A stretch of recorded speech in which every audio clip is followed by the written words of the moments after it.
ವೀಕ್ಷಕರೇ, ನಿಮ್ಮೆಲ್ರಿಗೂ ನಮಸ್ಕಾರ. ನಾನು ಕೆಜೆ ಹಳ್ಳಿ ಸುರೇಶ್. ಕಾಕ್ರೋಚ್ ಪಾರ್ಟಿಯ ಸಂಸ್ಥಾಪಕ ಅಭಿಜಿತ್ ದೀಪ್ಕೆ ಅವರು ಅಮೆರಿಕಾದಿಂದ ದೆಹಲಿಗೆ ಬಂದಿಳಿದಿದ್ದಾರೆ. ದೆಹಲಿಗೆ ಬಂದಿಳಿದ ನಂತರ ಕೆಲವೇ ನಿಮಿಷಗಳಲ್ಲಿ ಜಂತರ್ ಮಂತರ್ನಲ್ಲಿ ಅವರು ಮತ್ತು ಅವರ ಬೆಂಬಲಿಗರು ಸೇರಿದಂತೆ ಒಂದು ಬೃಹತ್ ಮಟ್ಟದ ದೊಡ್ಡ ಹೋರಾಟವನ್ನ ಬಿಜೆಪಿ ಮೋದಿ ನೇತೃತ್ವದ ಸರ್ಕಾರದ ವಿರುದ್ಧ ಮಾಡ್ತಾ ಇದ್ದಾರೆ.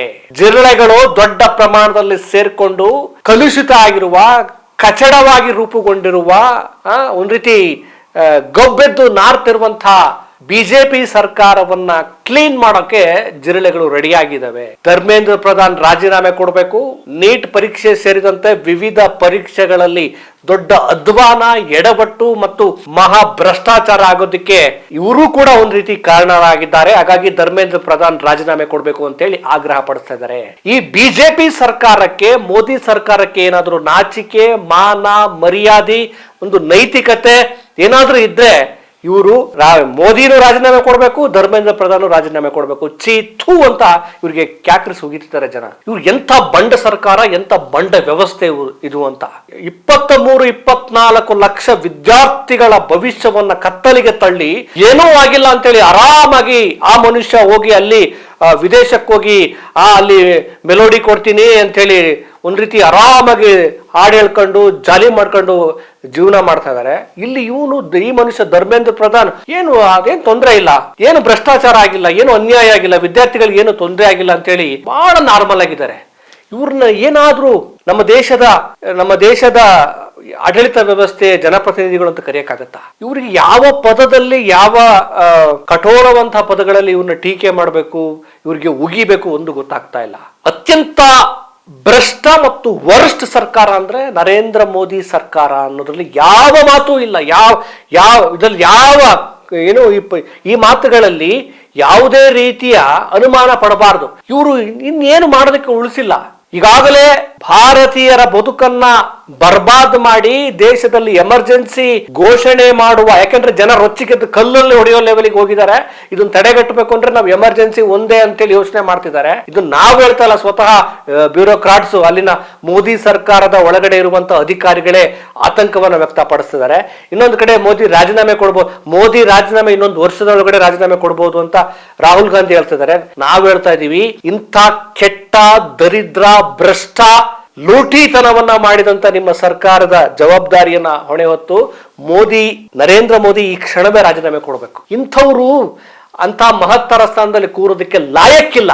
ಅವರನ್ನ ಹೊಗಳುವ ಮಬ್ಬು ಭಕ್ತರು ಶಂಕಾ ಜಗಡೆ ತಟ್ಟೆ ಹೊಡ್ಕೋಬಹುದು, ಆದ್ರೆ ಈ ದೇಶದ ಜವಾಬ್ದಾರಿನ ಹೊತ್ತಿರುವಂತ ಈ ಮನುಷ್ಯ ನಿಜಕ್ಕೂ ನಾಲಾಯಕ್ಕಾಗಿದ್ದಾರೆ. ನಿಜಕ್ಕೂ ನಾಲಾಯಕ್. ಯಾಕೆಂದ್ರೆ ವಿದೇಶಾಂಗ ನೀತಿಯಲ್ಲಿ ಅಟರ್ ಫ್ಲಾಪ್, ರಾಜತಾಂತ್ರಿಕ ನೀತಿಯಲ್ಲಿ ಅಟರ್ ಫ್ಲಾಪ್, ಈ ದೇಶದ GDP ಗ್ರೋತ್ ಮಾಡುವ ವಿಚಾರದಲ್ಲಿ ಅಟರ್ ಫ್ಲಾಪ್.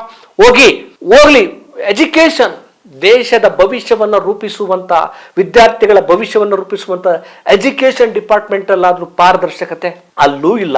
ಅಲ್ಲಿಯೂ ಅಟರ್ ಫ್ಲಾಪ್, ಅಲ್ಲಿಯೂ ಭ್ರಷ್ಟಾಚಾರ. ಆಮೇಲೆ ಈ ಕಿಂಗ್ ಪಿನ್ಗಳು, ಈ ನೀಟ್ ಪರೀಕ್ಷೆಯನ್ನ ಸೋರಿಕೆ ಮಾಡಿದವ್ರು ಯಾರ್ಯಾರಪ್ಪ ಅಂತಂದ್ರೆ ಬೇರೆ ಯಾರು ಅಲ್ಲ, ಇವರದ ಪಕ್ಷಕ್ಕೆ ಲಿಂಕ್ ಇರುವಂತವರೇ ಅಲ್ಲಿ ಕಾಣ್ತಾ ಇದ್ದಾರೆ. ಇನ್ನು ಧರ್ಮೇಂದ್ರ ಪ್ರಧಾನ್ ಇಟ್ಕೊಂಡು ಪೂಜೆ ಮಾಡ್ತಾ ಇದ್ದಾರೆ. ಕಿತ್ತು ಬಿಸಾಕ್ಬೇಕಾಗಿತ್ತು ಈ ಕ್ಷಣಕ್ಕೆ. ನನ್ಗನ್ಸುತ್ತೆ ಬಹುಶಃ ಅವ್ರು ತೆಗಿತಾರೆ. ಯಾಕಂದ್ರೆ ಇವರ ಒತ್ತಡವನ್ನ ತಡೆಯೋದಕ್ಕಾಗಲ್ಲ. ಇನ್ನೂ ದೊಡ್ಡ ಮಟ್ಟದಲ್ಲಿ ದೊಡ್ಡ ಹೋರಾಟ ಆಗುತ್ತೆ. ನನ್ಗೆ ಪಾಪ ಆ ಅಭಿಜಿತ್ ದೀಪಿಗೆ ಬರೋ ಲೆವೆಲ್ಗೂ ಅವ್ರು ಬರೋವರೆಗೂ ನಾವು ಕಾಯಬಾರ್ದಾಗಿತ್ತು ಅಂತ ಅನ್ಸುತ್ತೆ. ಈ ದೇಶದ ಎಲ್ಲ ಪ್ರಜ್ಞಾವಂತ ಜನರು ನೀವು ರಾಜೀನಾಮೆ ಕೊಡ್ತೀರೋ ಅಥವಾ ನಾವು ಜನ ಏನಾದ್ರೂ ರೊಚ್ಚಿಗೇಳ್ಬೇಕಂತೇಳಿ ದೊಡ್ಡ ಮಟ್ಟದ ಹೋರಾಟವನ್ನ ಮಾಡುವ ಅಗತ್ಯ ಇತ್ತು. ಆದ್ರೂ ಈ ಅಭಿಜಿತ್ ದೀಪ್ಗೆ ಅಲ್ಲಿ ಅಮೆರಿಕದಿಂದ ಬಂದು ಇಲ್ಲಿ ಒಗ್ಗೂಡಿಸಿ ಒಂದು ಹೋರಾಟ ಮಾಡ್ತಿರೋದು ನಿಜಕ್ಕೂ ಗ್ರೇಟ್, ಒಳ್ಳೆ ಕೆಲಸ. ಅದು ಏನ್ ದುಡ್ಡು ಕೇಳ್ತಾ ಇದ್ದಾನ ಅಭಿಜಿತ್ ದೀಪ್ಗೆ ಬಂದು? ಏನಾದ್ರೂ ಕೋಮುಗಲಭೆ ಮಾಡ್ತಾ ಇದ್ದಾನ? ಇಲ್ಲ ತಾನೆ. ನನಗನ್ಸುತ್ತೆ ಇವ್ರು ರಾಜೀನಾಮೆ ಕೊಡ್ತಾರೆ. ಕೊಡದೇ ಇದ್ರೆ ಒಂದ್ ವೇಳೆ ನಾಟಕ ಆಡಿದ್ರೆ ಇದು ದೊಡ್ಡ ಮಟ್ಟಕ್ಕೆ ಹೋಗುತ್ತೆ, ಬೆಂಬಲ ಜಾಸ್ತಿಯಾಗಿ ಗೊತ್ತಿಲ್ಲ ಯಾವ ಹಂತಕ್ಕೆ ಜನ ಹೋಗ್ತಾರೆ ಅಂತ. ಇದನ್ನು ಬಹಳ ಸಲೀಸಾಗಿ ತೆಗೆದುಕೊಂಡಿದ್ದಾರೆ. ವಿದ್ಯಾರ್ಥಿಗಳು ಯಾವ ಮಟ್ಟಕ್ಕೆ ಅವರು ಒತ್ತಡಕ್ಕೊಳಗಾಗಿದ್ದಾರೆ ಅಂದ್ರೆ 5 ಜನ ಭವಿಷ್ಯವನ್ನ ಕಂಡುಕೊಂಡು ಭವಿಷ್ಯದಲ್ಲಿ ಸಾಧನೆ ಮಾಡುವಂತ, ತಮ್ಮ ಬದುಕನ್ನ ವಿಸ್ತಾರಗೊಳಿಸಬೇಕಾಗಿದ್ದಂತ ವಿದ್ಯಾರ್ಥಿಗಳು ಇವತ್ತು ಸಾವಿಗೀಡಾಗಿದ್ದಾರೆ, ಆತ್ಮಹತ್ಯೆ ಮಾಡ್ಕೊಂಡಿದ್ದಾರೆ. ಅದಕ್ಕೆ ಕಾರಣ ಯಾರು ಅಂದ್ರೆ ಮೋದಿ ಸರ್ಕಾರ ಮತ್ತು ಧರ್ಮೇಂದ್ರ ಪ್ರಧಾನ್. ಇಂಥ ಕಚಡ, ಇಂಥ ಅಯೋಗ್ಯ ಜನರನ್ನೆಲ್ಲ ನಾವು ತಂದು ಜನಪ್ರತಿನಿಧಿಗಳಾಗಿ ಕೂರಿಸಿ ಇವ್ರನ್ನ ನಮ್ಮನ್ನ ಆಳ್ವಿಕೆ ಮಾಡಿ ಅಂತ ಹೇಳ್ತೀವಲ್ಲ, ನಾವು ಎಂಥ ಅಯೋಗ್ಯರು ಅಂತ ನಮಗೆ ಬೇಸರ ಆಗತ್ತೆ. ಇನ್ನು ಮೊಬ್ಬ ಭಕ್ತರು ಬಿಡಿ, ಅವ್ರು ತಟ್ಟೆ ಹೊಡ್ಕೊಂತಾರೆ, ಅವರು ಮೆಟ್ತಂಡು ಅವ್ರಿಗೆ ಹೊಡ್ಕೊಳ್ತಾರೆ. ಯಾಕೆಂದ್ರೆ ಅವ್ರಿಗೆ ಅಜ್ಞಾನ ಇಲ್ಲ. ಆದ್ರೆ ಇಂಥ ಲುಚ್ಚಾಗಳನ್ನೆಲ್ಲ ತರಿಸ್ಬಿಟ್ಟು ಅಧಿಕಾರಕ್ಕೆ ತಂದ್ಬಿಟ್ರಲ್ಲ ಅಂತ ವಿದ್ಯಾರ್ಥಿಗಳ ಬದುಕನ್ನು ಬಿಡ್ಲಿಲ್ಲ. ಇನ್ನೇನು ಬಾಕಿ ಇದೆ, ಇನ್ನೇನು ಉಳಿಸ್ತಾರೆ ಇವರು? ಇನ್ನೇನು ಉಳಿಸೋದಕ್ಕೇನು ಇಲ್ಲ.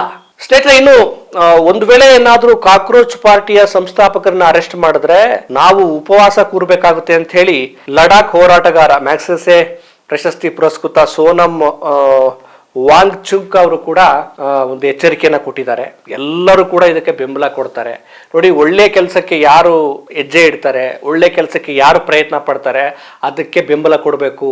ಈ ಮೊಬ್ಬು ಭಕ್ತರ ತರ, ಗುಲಾಮರ ತರ, ಈ ಭಕ್ತರ ತರ ಮೋದಿ ಏನ್ ಬೇಕಾದ್ರೂ ಮಾಡ್ಲಿ, ಮೋದಿ ನಮ್ಮ ಸಮಾಧಿ ಮಾಡ್ಲಿ, ಮೋದಿ ನಮ್ಗೆ ಪಂಗನಾಮ ಇಡ್ಲಿ, ನಾವು ಮೋದಿನೇ ಜಯಂತಿಯೋ ಅನ್ನೋ ವ್ಯಕ್ತಿಗಳು ನಾವಾಗಬಾರ್ದಾಗಿದೆ, ಜಾಗೃತರಾಗಬೇಕಾಗಿದೆ. ಈಗ ನೋಡಿ, ಸಾವಿರಾರು ಜನ ಆ ಜಂತರ್ ಮಂತರಲ್ಲಿ ಬಂದು ಹೋರಾಟ ಮಾಡ್ತಾ ಇದ್ದಾರೆ. ಅವರ ಕಿಚ್ಚು ಹೆಚ್ಚಾಗಿದೆ ಅಂದ್ರೆ ಸುಮ್ಮನೆ ಹುಚ್ಚಿಡಿದು ಬಂದಿಲ್ಲ. ಅವ್ರ್ಯಾರು ಮೊಬ್ಬು ಭಕ್ತರು ಅಲ್ಲ, ಅವ್ರ್ಯಾರು ತಟ್ಟೆ ಬಡಿಯೋರು ಅಲ್ಲ, ಅವ್ರ್ಯಾರು ಗುಲಾಮರು ಅಲ್ಲ.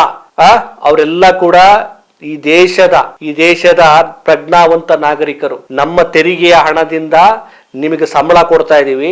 ಒಂದು ಮಹತ್ತರವಾದಂತ ಪರೀಕ್ಷೆಗಳನ್ನು ಸರಿಯಾಗಿ ನಡೆಸುವ ಯೋಗ್ಯತೆ, ಸಾಮರ್ಥ್ಯ ನಿಮಗಿಲ್ಲ ಅಂದ್ರೆ ನೀವು ನಾಲಾಯಕ್ಗಳು, ರಾಜೀನಾಮೆ ಕೊಟ್ಟು ಹೋಗಿ ಅಂತ ಹೇಳ್ತಿದ್ದಾರೆ. ಸ್ನೇಹಿತರೆ, ಒಂದು ಉದಾಹರಣೆ ಕೊಡ್ತೀನಿ. ಲಾಲ್ ಬಹದ್ದೂರ್ ಶಾಸ್ತ್ರಿ. ಪದೇ ಪದೇ ಈ ಬುರ್ಡೆಗಳು ಇವರು ಲಾಲ್ ಬಹದ್ದೂರ್ ಶಾಸ್ತ್ರಿ ಅವ್ರ ಹೆಸರು ಹೇಳ್ತಿರ್ತಾರೆ, ಅವರು ಸರಳ ಹಾಗೆ ಹೀಗೆ ಅಂತ. ಲಾಲ್ ಬಹದ್ದೂರ್ ಶಾಸ್ತ್ರಿ ಅವರು ಈ ದೇಶದ ಪ್ರಧಾನಮಂತ್ರಿ ಕೂಡ ಆಗಿದ್ರು. ಲಾಲ್ ಬಹದ್ದೂರ್ ಶಾಸ್ತ್ರಿ ಅವರು ರೈಲ್ವೆ ಸಚಿವರಾಗಿದ್ದಾಗ ಒಂದು ರೈಲ್ವೆ ಅಪಘಾತ ಆಗತ್ತೆ. ಅಪಘಾತ ಆದ ತಕ್ಷಣ ಅದಕ್ಕೆ ಅವರೇ ನೇರ ಕಾರಣ ಅಂತ ಹೇಳೋದಿಕ್ಕಾಗಲ್ಲ. ಅಪಘಾತ ಆದಾಗ ಆ ಮನುಷ್ಯ ಎಂತ ದೊಡ್ಡ ಮನುಷ್ಯ ಅಂದ್ರೆ, ನಾನು ರೈಲ್ವೆ ಸಚಿವ ಆಗಿದ್ದೀನಿ, ಇಲ್ಲಿ ಅಪಘಾತ ಆಗಿದೆ, ಹೇಳ್ಬೋದಿತ್ತು ಅಪಘಾತಕ್ಕೆ ನಾನು ಹೆಂಗ್ ಕಾರಣ ಆಗ್ತೀನಿ ಅಂತ. ಅದರ ಹೊಣೆ ನನ್ನದೂ ಕೂಡ ಅಂತೇಳಿ ಭಾವಿಸಿ ರಾಜೀನಾಮೆ ಕೊಟ್ಟು ಮನೆಗೆ ಹೋಗ್ತಾರೆ. ಇವರಿದರಲ್ಲ ಈ ಲುಚ್ಚಾಗಳು.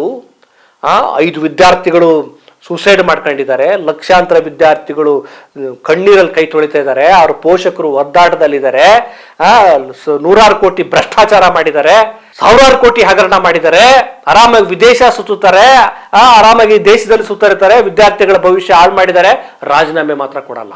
ಇಂಥ ಅವಿವೇಕಿಗಳು ಎಲ್ಲಿ? ನಮ್ಮ ಲಾಲ್ ಬಹದ್ದೂರ್ ಶಾಸ್ತ್ರಿ ಅವರೆಲ್ಲಿ? ಲಾಲ್ ಬಹದ್ದೂರ್ ಶಾಸ್ತ್ರಿ ಅವರ ನಡೆಯನ್ನು ಅನುಸರಿಸಿ, ಇಲ್ಲಾಂದ್ರೆ ಜನ ನಿಮ್ಮನ್ನು ಹುಡುಕೊಂಡೋಗಿ ಕಪಾಳಕ್ಕೆ ಬಾರಿಸೋ ದಿನಗಳು ತಿರುವಾಗ್ತಾ ಇದಾವೆ. ಯಾಕೆಂದ್ರೆ ಅವರು ಸಹನೆಯ ಕಟ್ಟೆ ಹೊಡೆದಿದೆ. ಅವರು ಸಾಂವಿಧಾನಿಕವಾಗಿ ಕೇಳಬೇಕಾದ ರೀತಿಯಲ್ಲಿ ಕೇಳ್ತಾ ಇದ್ದಾರೆ. ಆದ್ರೆ ನೀವು ಅವರ ದನಿಗಳನ್ನು ಕೇಳ್ತಾ ಇಲ್ಲ, ಅವರ ಮನ್ನಣೆಗಳಿಗೂ ಪ್ರೋತ್ಸಾಹ ಕೊಡ್ತಾ ಇಲ್ಲ, ಅವ್ರಿಗೆ ಬೇಕಾದ ರೀತಿಯಲ್ಲಿ ಪರೀಕ್ಷೆಗಳನ್ನು ಕೂಡ ನಡೆಸ್ತಾ ಇಲ್ಲ, ಆಡಳಿತವನ್ನು ಕೊಡ್ತಾ ಇಲ್ಲ.